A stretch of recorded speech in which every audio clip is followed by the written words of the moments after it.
ಹೌದು, ನಾನು 50ರಿಂದ 65 ಸಂಘಕ್ಕೆ ಅಧ್ಯಕ್ಷ ಆಗಿದ್ದೀನಿ. ನನ್ನನ್ನು ಸರ್ಕಾರ ಗುರುತಿಸ್ಬಿಟ್ಟು ಸಂಪನ್ಮೂಲ ವ್ಯಕ್ತಿ ಅಂತೇಳ್ಬಿಟ್ಟು ನನ್ನನ್ನು ಆಯ್ಕೆ ಮಾಡಿ 15 ಗ್ರಾಮಗಳಿಗೆ ನನ್ನ ಅಧ್ಯಕ್ಷ ಮಾಡಿದ್ದಾರೆ.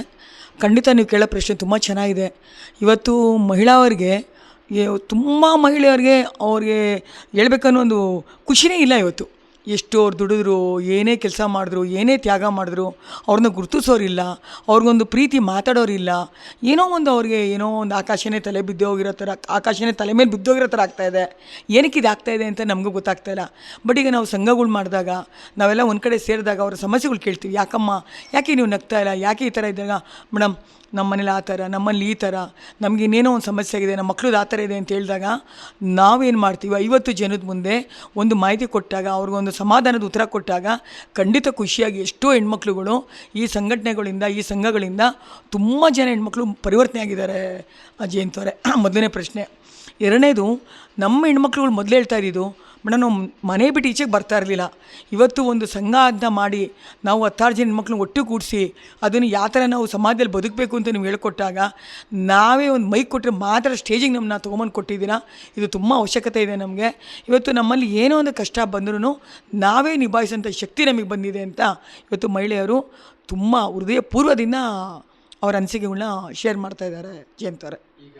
ನನ್ನ ಅನಿಸಿಕೆ ಹೇಳಬೇಕು ಅಂದರೆ, ಗೃಹಲಕ್ಷ್ಮಿ ಆಗಿರ್ಬೋದು, ಮತ್ತೊಂದು ಆಗಿರ್ಬೋದು, ನಮ್ಮ ಹೆಣ್ಮಕ್ಳು ಅದ್ರ ಮೇಲೆ ಅವರು ಡಿಪೆಂಡ್ ಆಗಬಾರ್ದು.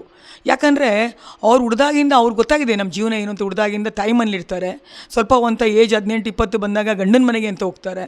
ಆವಾಗ ಅವ್ರಿಗೆ ಗೊತ್ತು ಅವ್ರ ಜೀವನ ಹೆಂಗೆ ನಡೆಸಬೇಕು, ಯಾವ ಥರ ಮಕ್ಳನ್ನ ಸಾಕಬೇಕು, ಸಂಸಾರ ಹೆಂಗೆ ನಡೆಸ್ಕೊತ ಹೋಗ್ತಿರ್ಬೇಕಾರೆ ಮಧ್ಯದಲ್ಲಿ ಒಂದು ಗಿಫ್ಟ್ ಇದು 2,000 ಇರ್ಬೋದು, 1,000 ಇರ್ಬೋದು, ಗಿಫ್ಟು. ಈಗ ನಾವೇ ಒಂದು ಮದುವೆಗೆ ಹೋಗ್ತೀವಿ, ಮದುವೆಗೆ ಹೋದಾಗ ನಾವು ಕೆಲವರು 500 ರೂಪಾಯಿ ಕೊಡ್ತಾರೆ, ಕೆಲವರು 300 ರೂಪಾಯಿ ಕೊಡ್ತಾರೆ.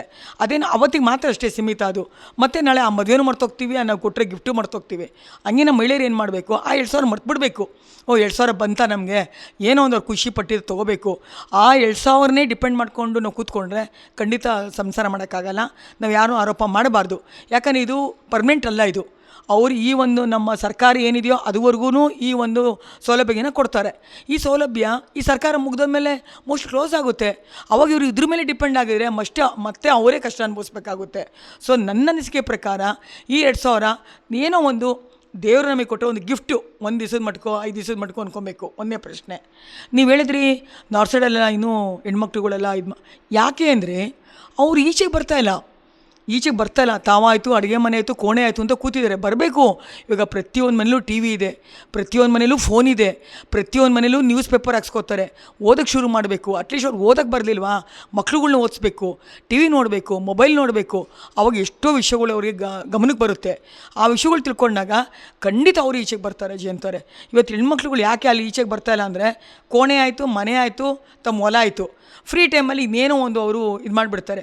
ಸ್ವಲ್ಪ ಚೇಂಜ್ ಮಾಡ್ಕೋಬೇಕು. ಇವತ್ತು ಹೆಂಗೆ ಜಗತ್ತು ಚೇಂಜ್ ಆಗಿದೆಯೋ, ಮೊಬೈಲ್ ಬಂದಮೇಲೆ ನೋಡಿ, ಈಗ ನಾವೆಲ್ಲ ಹುಡ್ದಾಗ ಮೊಬೈಲ್ ಇರಲಿಲ್ಲ. ಇವತ್ತು ಪ್ರತಿಯೊಂದು ಮೊಬೈಲಲ್ಲೇ ನೋಡ್ಕೋಬೋದು. ಸೊ ಅವ್ರು ಏನು ಮಾಡಬೇಕು, ಈಚೆಗೆ ಬರಬೇಕು. ಈಚೆಗೆ ಬಂದು ಬೆರಿಬೇಕು, ನಗಬೇಕು, ಶೇರ್ ಮಾಡಬೇಕು. ಖಂಡಿತ ಆ ಹೆಣ್ಮಕ್ಳುಗಳ ಮೇಲೆ ಬರ್ತಾರೆ ಅಂತ ಒಂದು ನನ್ನ ಅಭಿಪ್ರಾಯ ಜಯಂತವ್ರೆ.